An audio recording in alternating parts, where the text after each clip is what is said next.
Hey guys, how you doing? Today is Monday, March 2nd. I thought I would give you guys an update on what's going on in my life. If you've been following me on Instagram and Facebook, you will know that my dad passed away. He died on Saturday, February 15th, which is actually Scott's birthday, my husband. And if you don't know why my dad died, he had cancer. He was diagnosed in 2002 with prostate cancer and was only given 1 year to live. So, as you can see, it's now 2020. So he had 18 years that we didn't think we were going to get with him. Mom was diagnosed in 2007 and passed away in 2010. So I think at the time when she passed, there was a bit of denial for me because at that point, Dad, had lived for 8 years past his first diagnosis. And I think in my heart and in my head, I just thought Mom was going to get more time than she did. When Dad was diagnosed in 2002, I was pregnant with our youngest daughter, Kerrigan, and I didn't think he would even get to meet her. And not only did he get to meet her, he got to watch her grow up. And that was the other thing with Mom, was that the kids were so young. They were only 7 and 10 when she died. And there's a piece I have with Dad's passing, just because he got to see the kids grow up. He got to see where they are in their lives. He got to see where Scott and I are, and my sister Annette and her husband Brian. He got to see, what they're doing with their lives. And the other thing too was, now that we live in Calgary, Dad actually got up here to visit us and see where we live. And for me, there's comfort in that. He loved the area we live in. He loved our house. And just knowing that he was here really helps me. With Mom, she knew we were going to Bermuda, but we didn't get the paperwork and the visas cleared and all that before she died. And we had never been there before she passed away. So her and I would go online and look at some of the houses that were for rent and stuff like that. So she had a sense of where we were going, but she never got there. And I think for me, I just always wondered, does she know where we are? Dad came up here in September, and he was tired then, but he did well, and he drove through the mountains and drove all the way to BC to see his brother. And he came back up again on New Year's Day with my sister. If you saw that on my surprise video, I didn't know my sister was coming with him, so that was a huge surprise. And I know that trip took so much out of him, but I'm so grateful that he did the trip, and we got to the hockey game, and we drove to the mountains, and it's great memories that I will have forever.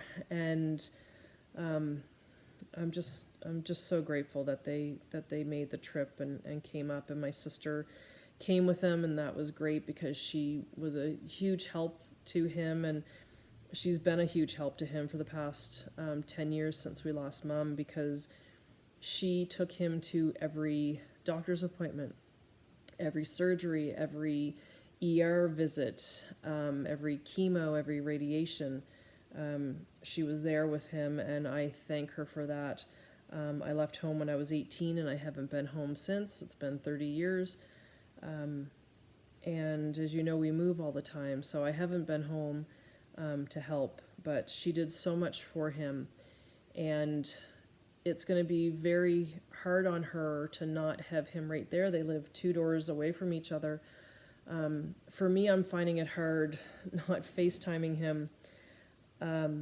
I started my new job, sort of. I had some training today, and when I left there, I called Scott, and I texted Kerrigan to tell her I was on my way, and then I went to FaceTime Dad, and he's not there. And I used to FaceTime him every day, and we would chat. Sometimes it was more than once a day, and I'm really gonna miss that. So instead, I called Annette and asked how her day was going, and she said she did the same thing, because today was her first day back to work, and it was the same thing. She wanted to give Dad a call. The the day I got the call from him that he was going into the hospital, that weekend, his brother had come from BC to surprise him and wanted to come down and spend a couple weeks with him. Little did we know Dad would end up in the hospital. My uncle saw the video of Annette surprising me in January, and he's like, oh, I'd love to surprise my brother like that. So he flew to Halifax on February 1st, and he got in late, so he hid out at my sister's house, and then they went down and surprised him the next day on the 2nd. And Dad was so surprised. It was so cute. He was very surprised. And so they had a good day together. Monday the 3rd, Dad FaceTimed me to let me know he was on his way to the hospital. He wasn't feeling good and contacted the doctor, and she said to go in. And my uncle drove him to the hospital. So not the trip that he was expecting to have in Halifax. A couple days later, we found out from the doctor that Dad would not be going home from the hospital. That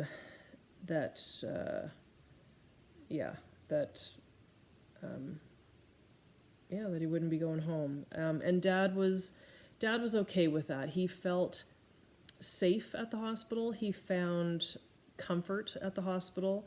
He was in the same hospital, the same floor, and a door away from where Mom's room had been. So he felt comfort with that, and that's where he wanted to be. They had talked to him about palliative care and hospice, and there was a beautiful facility down the street. He never got to see it, and once he was in the hospital, like I said, he had a comfort there, and he felt safe, and he felt happy there. So we just kept him there. My sister helped him that week, and then I flew down by myself on Saturday the 8th. Scott and the kids stayed here. Bryn was still in BC at school, so they were here, but I got in on the 8th. I actually left here and was at the wrong gate. I just wasn't thinking straight. And Scott texted me. He said, Tanya, I don't think you're at the right gate, because he got the alert. I didn't get the alert that the gate had changed at the airport. So I had to run from gate A something, wherever I was, to C73. So I pretty much had to run the length of the airport. But I made it. I got there. I had a quick layover in Toronto, and then I ended up in Halifax that evening. So my sister picked me up, and we went straight to the hospital, and I got to see Dad.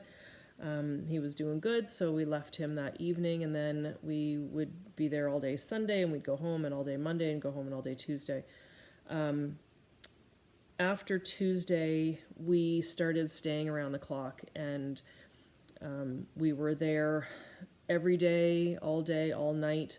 We were going on no sleep. There was a point where my sister and I had gone 4 days without sleep. I don't even know how we did it.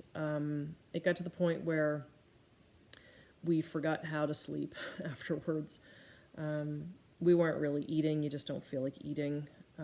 So we weren't very healthy through this, but we were there by his side, and we were there with him when he did pass. But we had some good conversations that week in the hospital. I told him that YouTube was thinking about him.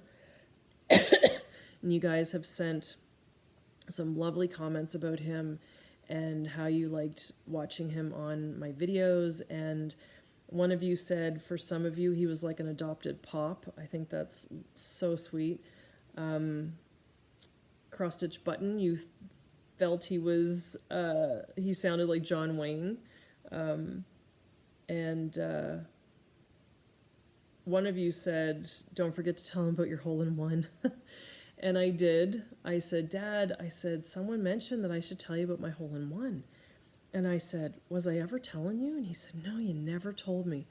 And he put his head back and laughed, and he said, we had some fun with that. Yeah. And if you guys know the hole-in-one story, you've probably heard it many times on this channel. Louise in Nova Scotia, it's one of her favorite videos, I think, and she made me a frame for that. But I did get a hole-in-one when we lived in Bermuda, and it happened in April. It was April 27th, but it happened at 11 minutes after 10.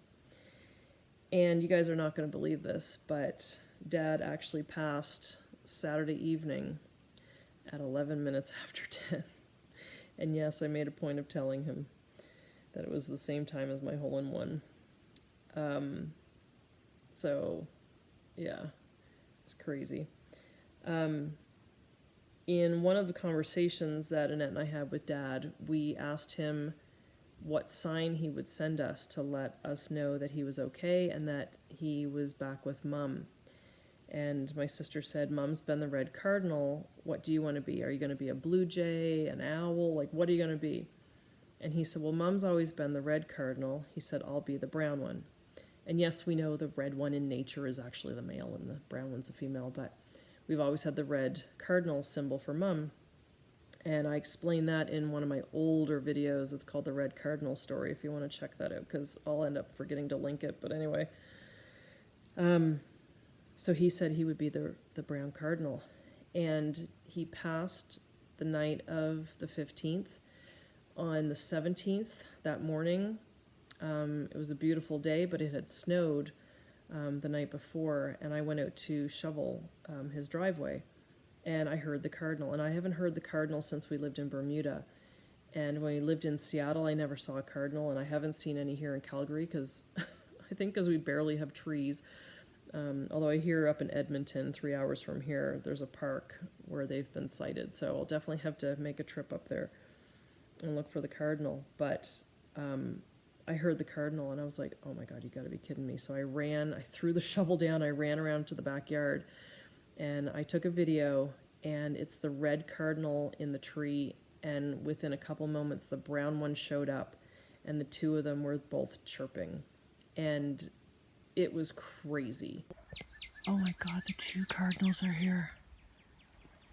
The red one and the brown one. Holy frig. Oh my God. But ever since then, I've had this crazy peace about their passing. I'm still grieving. I'm doing good so far with this video. And I'm not crying, and Dad wouldn't want that anyway. He'd be like, well, just do a video and you don't have to cry about it, it'll be fine. I have cried. I had a full-blown panic attack a couple nights ago, and I just have moments where, like today, I wanted to FaceTime him and I can't. It's just so friggin' final, and there's nothing you can do. There's nothing that changes it. You can't fix it. You can't bring them back. But I do have a comfort. I feel that they're together, and that's all he's wanted for these past 10 years. He missed Mom so much. Oh my God, they loved each other so much. They met when they were teenagers, and they were married for 46 years. The way they met, I don't know if I've ever shared it with you guys. The priest shared it with everybody. We had told him about it. Mom was at church. Like I said, they were teenagers. Mom was at church. I think it was springtime, and I think it was during Lent. and she was at the Basilica over in Halifax, and she was kneeling down, and a little church mouse ran underneath her and scared her, and she jumped up and ran out of the church. But who would be sitting a few rows back but Don Horn, and he jumped up and ran after her to make sure she was okay. And she was, and he asked her to lunch, and he sent her flowers the next day. And he's been sending her flowers ever since. There was always a fresh bouquet of flowers next to her picture in the house, and always on her gravesite. He checked on her that day because he wanted to make sure she was okay, and he's been doing that all his life. He always wants the best for people, and he always wants to make sure everyone is okay. And we were sharing stories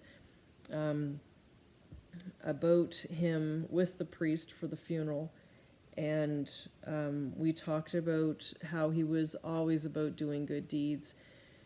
He would talk to people, and if he found out they, weren't going to have turkey for Christmas, he would buy them a Christmas turkey. Annette told me a story about when they were in the pharmacy one day, and they were picking up a prescription for him, and they overheard the person ahead of them, and the person said they couldn't afford the prescription, so they had to leave.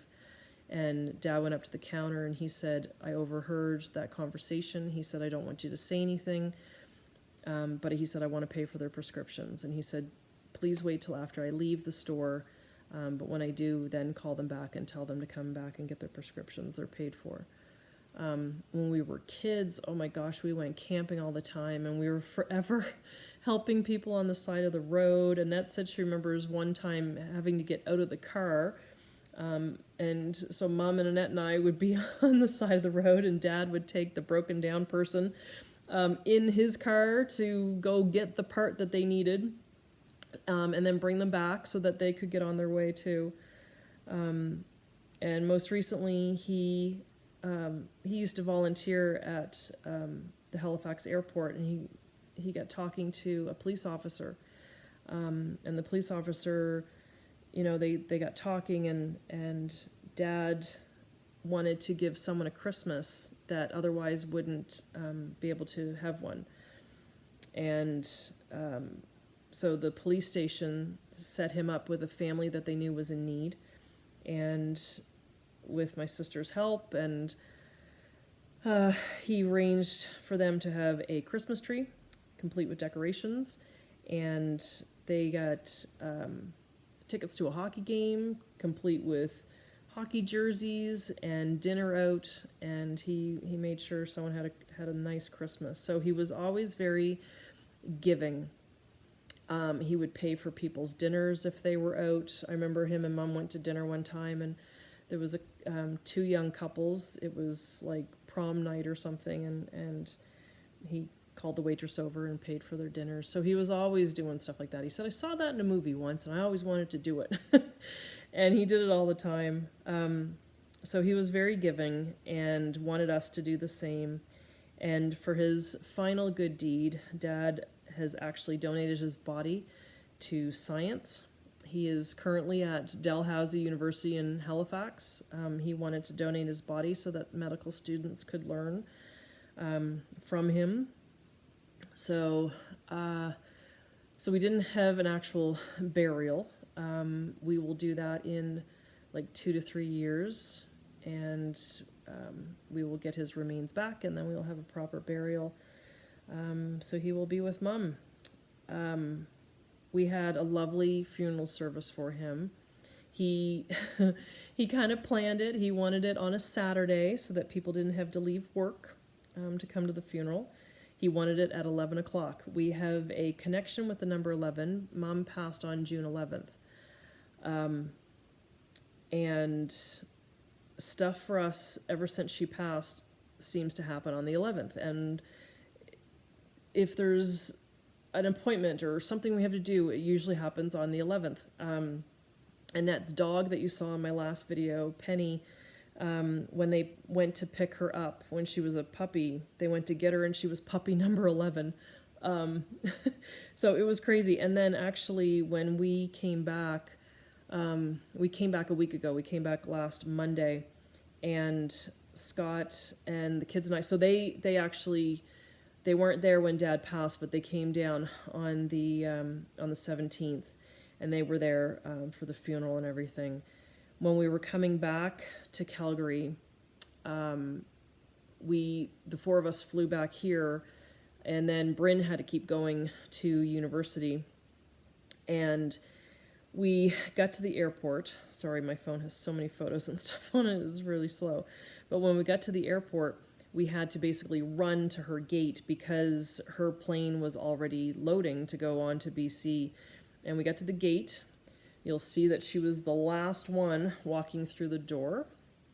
And notice the gate number was number 11. And if you look at the timestamp on the photo, when I took the picture of her going through, it was at, oh, can you see it?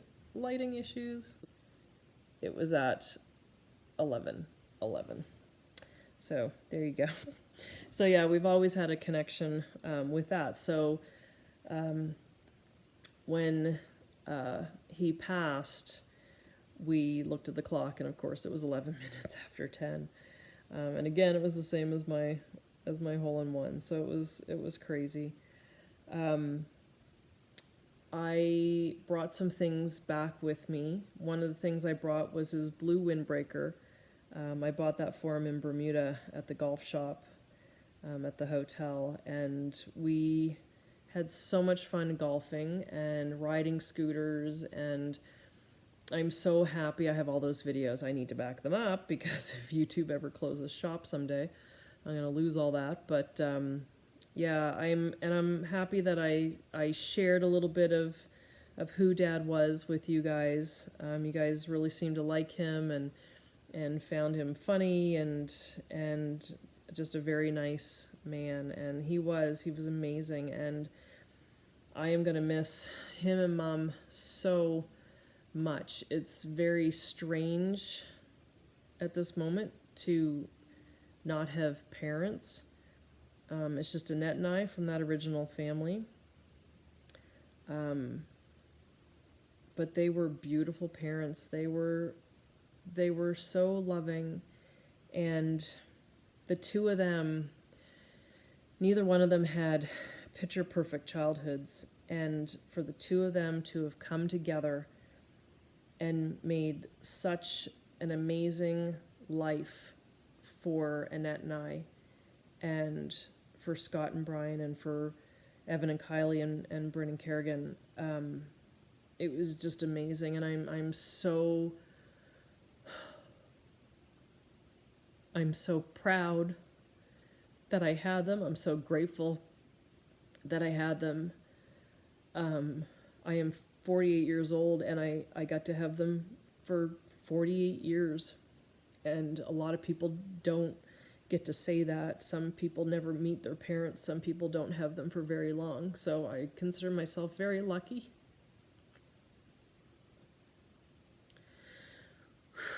So yeah, I brought back his blue windbreaker. I brought back some other things. I still have to go back to Halifax at some point and help my sister with stuff, and she's dealing with things right now. And Dad was so organized. When I talk about his funeral and how he wanted it on a Saturday at 11 o'clock, he wanted the same music as Mom's, and we did. It was a different priest who was lovely, but we had the same piano player and singer, and he's amazing. This guy could be on Broadway. And it was just a beautiful ceremony. The music was amazing, and I cried all through it. But yeah, we talked to Dad about everything. We talked about all his wishes. We actually talked about his funeral right after Mom's, and he said he would like this, carbon copy, the same one that she had. We talked about everything. We talked about how he was going to go to Dal, and that we would get him back in a couple of years and then do the burial. We talked about finances. We talked about even his obituary and what he wanted us to say. And And I know those are very hard conversations to have, but we talked about it so much that it just became regular conversation. And he had everything in order for us, so it's made it somewhat easy.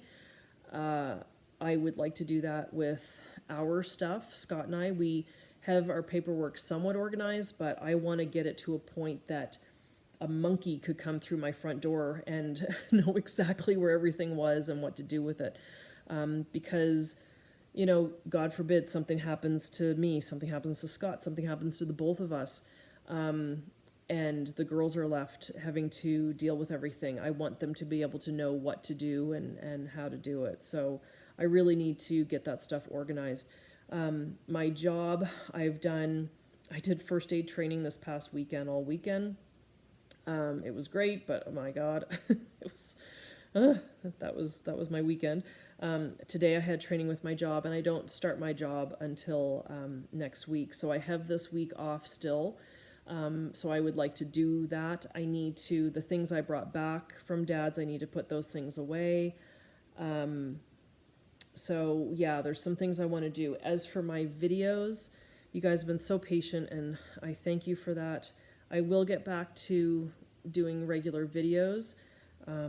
Dad was really encouraging me to do more craft videos, and I had actually talked to him in January about doing craft parties in my home, or if I was going to do parties at people's houses, and I wasn't sure if I was going to do that. And in the hospital, he's like, "Are you going to do that craft thing? I think that would be great." And so yeah, I don't know, but it's just weird getting back to regular life. Last Friday, Scott and Kerrigan and I went to an Alan Doyle concert. He used to be in the band Great Big Sea, who we love, and it was just such a fun night out.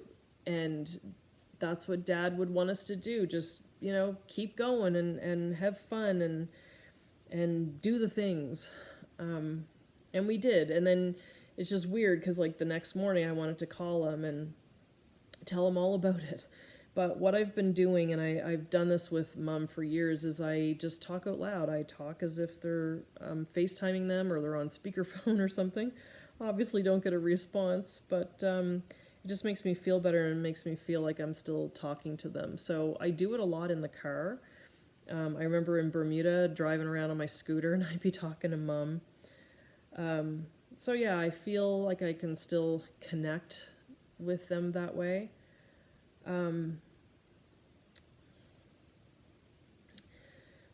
But right now, today I had training for work and I got through it and it was good and I was, feeling normal. And you just have moments like this, right now where I'm talking about him a lot. I'm like, oh my gosh, just trying to keep it together. So, I almost felt guilty posting the Alan Doyle concert on my Instagram and Facebook the other day, because I thought everyone's going to be like, well, my God, why are you having fun? Your dad just died. And you do kind of have those moments. It's like, I'm sad, but it's like you gotta keep living. You gotta keep going. And like I said, when the Cardinals came, I just have comfort that they are there, they are watching, they know what we're up to, and they know we went to the concert the other night and we had fun. So yeah, I'm gonna miss him so much, and I miss Mom so much, but I have so many memories and so many videos, and the great thing was I had the time, and I had the time to say all the words and give all the hugs. And in the hospital, I said everything I ever wanted to say to him, and I got to tell him that I loved him and that he was the best father and the best grandfather. And I told him how much I'm going to miss him. And I'm so glad I had all that time to do that. And I got to say everything I wanted to. And he told me I was a lovely child. So even if you don't have a parent with cancer right now, and be lucky you don't, take the time to say all the things and give all the hugs, because life is too damn short, and tomorrow is not guaranteed. Tonight isn't guaranteed. So get on the phone, go next door, wherever they live, and tell them how you feel. And there's such a peace in my heart that I have because I was able to do that. He knew I loved him. I told him every day I loved him. Every time I got off the phone, I said, I love you, Dad. And he's like, I love you too. And yeah, it's important to do. So go do it, and go get your paperwork all ready. Get all your wishes out to your family so they know, and that you'll know, and it'll just help and make things easier. You're still going to grieve, and you're still going to be trying to cope, but that part of it will be sorted. I am never going to get over the passing of my parents, and I'm not expected to, but I'm just so grateful that I had them, and I'm so proud to say that they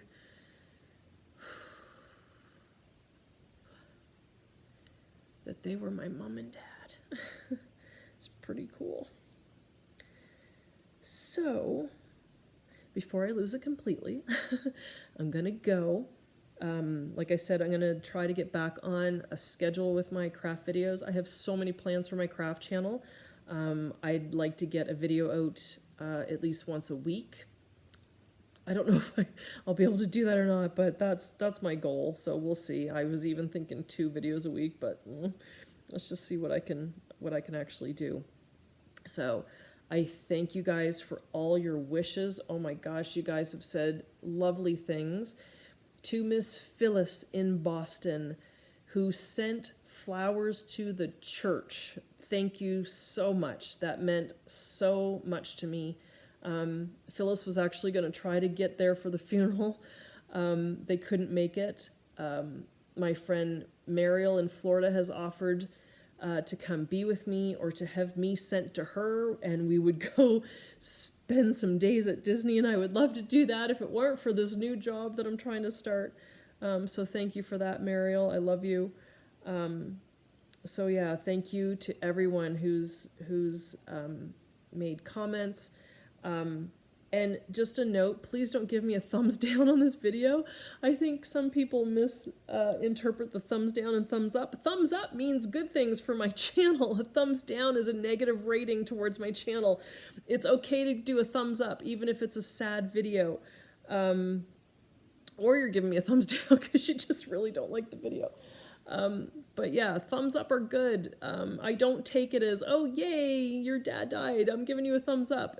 I don't take it like that. It's ratings for the video. It's done totally different.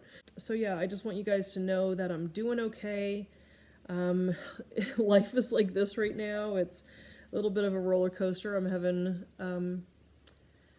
as Dad would say, good days and better days. He never said he had a bad day. It was always good days and better days. So that's what I'm having right now. But yeah, I just wanted to update you guys and let you know, if you didn't know, that Dad passed. So I hope you guys are good. And like I said, I don't know when, but I'll be back with some more videos soon. All right. Take care, guys. See ya. John Horn here, coming to the tee. He's in rather fine shape this year. He was supposed to be on tour last week. Rumor has it he had a cold. Actually, yes, reports have come in. It was a man cold. Not too many people could recover from a man cold as quickly as John has, but like we said, he is in top form.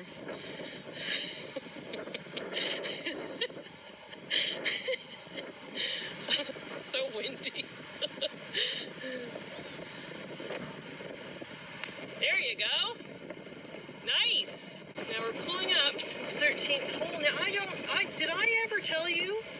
never told me. I've never told you about my hole-in-one. You had a hole-in-one? I got a hole-in-one. When was that? It was April 27th. It was a Wednesday at about 11 minutes after 10 at night. Did I mention it was at night? No. You were playing in the dark. I was playing in the dark. This is the 13th hole here. Yeah? I teed off from, I think, that little junior spot right there. We're playing night golf. Sorry, the wind is going to affect my story here. Yeah. But I was playing night golf. Night golf, yeah. Hit my 3-iron. 300, yeah. And went in. No. Yeah. No. Yeah. Never told you. I've never told you that story? No. Well, not since last time we were here. What's that? Well, I need a pitching wedge. Yes. Yes. I, however, need a putter. I'm over there on the green. I'm far superior at this game. In one shot. In one shot. It's not as good as I've performed in the past. However, you were pretty spot on. At least we could find your ball this time. Well, now address the ball. Yes, address it. Hello, ball. Yeah. Are you ready? Yes. Beep it. It's a chip. It's not like I'm in this sandball. No. At the beach. Lovely. Lovely. Good form. Good form. Yes. Oh my God, we would get kicked out of any other golf course. Right now, this is the 13th hole. Yeah. Did I ever tell you about the 13th hole? No. I didn't? No. Oh my God, I got a hole-in-one.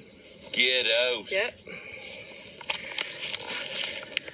You got a hole-in-one. I got a hole-in-one. On, right here. Right here on 13th. What was it, like in the morning? No, it was at night. No. Yeah, it was night You can't golf. get a hole-in-one at I night. did, yeah. You did. It was glow-in-the-dark golf. We had, Glow in the dark. yeah. And how did it go?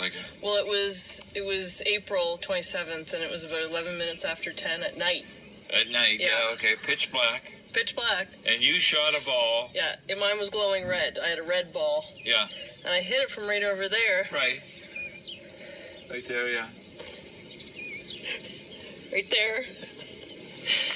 And I used my 3-iron. You're 3-iron. Used my 3-iron.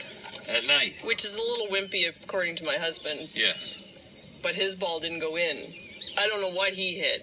I don't know what he was using. But I used a 3-iron and it went in. A hole-in-one at night. Yeah.